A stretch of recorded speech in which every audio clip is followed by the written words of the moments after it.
एक कोई इधर मध्य प्रदेश की बात है, उन्होंने अपनी बेटी के लिए घर ढूंढा और मेरे पास आएगा, महाराज जी घर बहुत अच्छा, एक ही लड़का है, टीचर है, उसके पापा भी मास्टर थे, बस एक ही कमी है। मैंने कहा कमी क्या है? हर महीना गिरिराज जी की परिक्रमा करने को जाता है, हर महीना वृंदावन जाता है, वो हर महीना महात्माओं से मिलने के लिए जाता है। मैंने कहा फिर तो ये तो ज्यादा अच्छा है। अच्छा क्या है? क्यों? कैसे अच्छा नहीं है? अच्छा नहीं है, हमारी बेटी को छोड़कर कहीं बाबा ना बन जाए, इस बात का भय है। मैंने कहा वो बाबा बनेगा तो उसको कोई रोक भी नहीं पाएगा। कुछ लोग तो हमारे पास ऐसे आते हैं कि नास्तिक है, पूजा पाठ करता नहीं है, देवी देवताओं को मानता नहीं है, और लोगों को इसमें भी तकलीफ होती है कि पूजा पाठ ज़्यादा करता है, महात्माओं से मिलता है, गिरिराज जी की परिक्रमा करने को जाता है। मैं आपको कहना चाहूँगा, आपको ऐसा जामाता मिला है, आपको ऐसा दामाद मिला है जो धार्मिक है, आपकी कुल परंपरा की 10 पीढ़ियों का तारण कर देगा, ऐसा इस ग्रंथ में। जितने भी जामाता हैं इस धरती के, जितने भी दामाद हैं, यदि वो एकादशी का व्रत करते हैं तो 10 पीढ़ियां उनके ससुराल की तरेंगी, 10 पीढ़ियां उनके मामा के पक्ष की तरेंगी, और 10 पीढ़ियां उनकी स्वयं के पक्ष की तरेंगी। इसको कोई रोक नहीं सकता।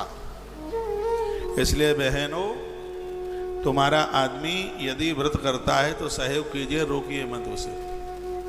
तुम्हारा मम्मी पापा पियर का खानदान 10 पीढ़ियां मुक्त, ये समझ लीजिएगा, ये लिखा है इसमें। यदि झूठ है तो कोई मेरी बात काट के बताए, मुंह मांगा इनाम मिलेगा। तो यदि ऐसा नहीं है तो 10 पीढ़ियां स्वयं की पिताजी के पक्ष की,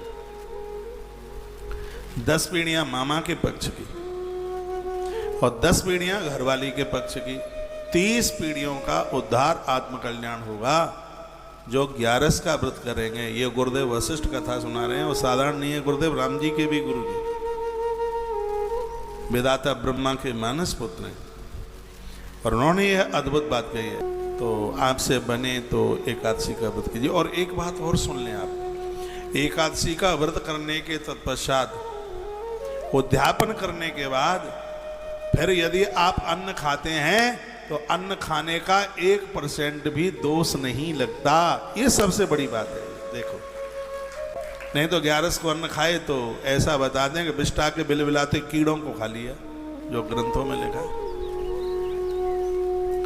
आपने एक बार एकादशी कर ली है, उसका उद्यापन कर दिया, और फिर आपने अन्न ग्रहण करना। एक अच्छा भोजन तो फिर भी मत करना। आपने पकी रसोई, आपने ये प्रसाद लिया है, तो वो अन्न खाने में 1% भी बिल्कुल दोष नहीं लगता, ऐसा हमारे ग्रंथ में। हरे वैष्णव जनों के लिए 11 का व्रत तो बहुत ज्यादा जरूरी है।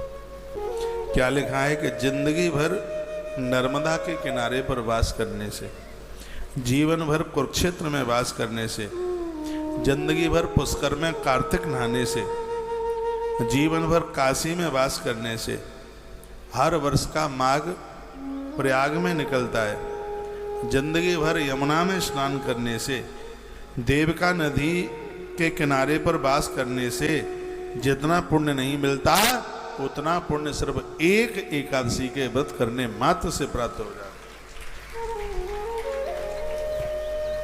तो ये बात ध्यान में रहेगी। संपूर्ण धरती की 11 परिक्रमा करने से जितना फल प्राप्त होता है, सिर्फ एक एकादशी का व्रत करने से उतने पुण्य की प्राप्ति होती है। आप मंगलवार करते हो, बुधवार करते हो, गुरुवार करते हो, ये तो सब बहुत पीछे रह गए एकादशी के सामने। 11 के सामने कुछ नहीं। एकादशी में तो सब कुछ समाया हुआ है। जो लोग ये सोचते हैं कि मृत्यु के समय पर पांव में कांटा लगे, इतना भी कष्ट ना हो, तो उन्हें आज ही ये संकल्प ले लेना चाहिए कि अगली बार आने वाली एकादशी से हम व्रत आरंभ करेंगे। आप अपने जीवन का आनंद देखिए। चाहे दुनिया भर की स्त्रियां इकट्ठी कर लें, बच्चे पैदा कर लें, धन इकट्ठा कर लें, लेकिन अंत में ग्रंथ का कहना यह है कि यात्रा तुमको अकेले ही करनी पड़ेगी, कोई संग जाएगा नहीं। सिर्फ अकेले और सिर्फ अकेले यात्रा हो। उस समय आप निर्भय होके जाएं, उत्सव के साथ उत्साह मनाते हुए जाएं, तो उसके लिए यदि आपका शरीर काम करता है तो आप एकादशी का व्रत अवश्य में कीजिए। इससे बड़ा कोई व्रत नहीं है, यह व्रतों का राजा है, ऐसा कहा गया। इसमें रात में जागरण करने से मनुष्य संपूर्ण पापों से मुक्त हो जाता है। आधी रात्रि तक 12 बजे तक जगिए। वैसे आप जगते ही 12 बजे तक। कीर्तन सुनिए। आजकल तो विज्ञान का जमाना है, मोबाइल में कीर्तन चालू कर ले, मोबाइल गाता रहेगा और आप सुनते रहेंगे।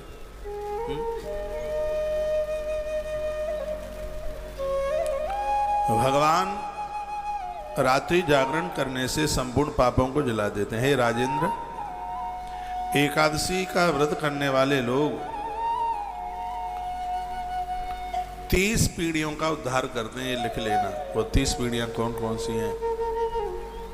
एकादशी का व्रत जो करते हैं वो 30 पीढ़ियों का उद्धार करते हैं। 10 पीढ़ियां तो माँ के कुल की, मामा के यहाँ की, 10 पीढ़ियां पितृ कुल की, और 10 पीढ़ियां पत्नी के कुल की।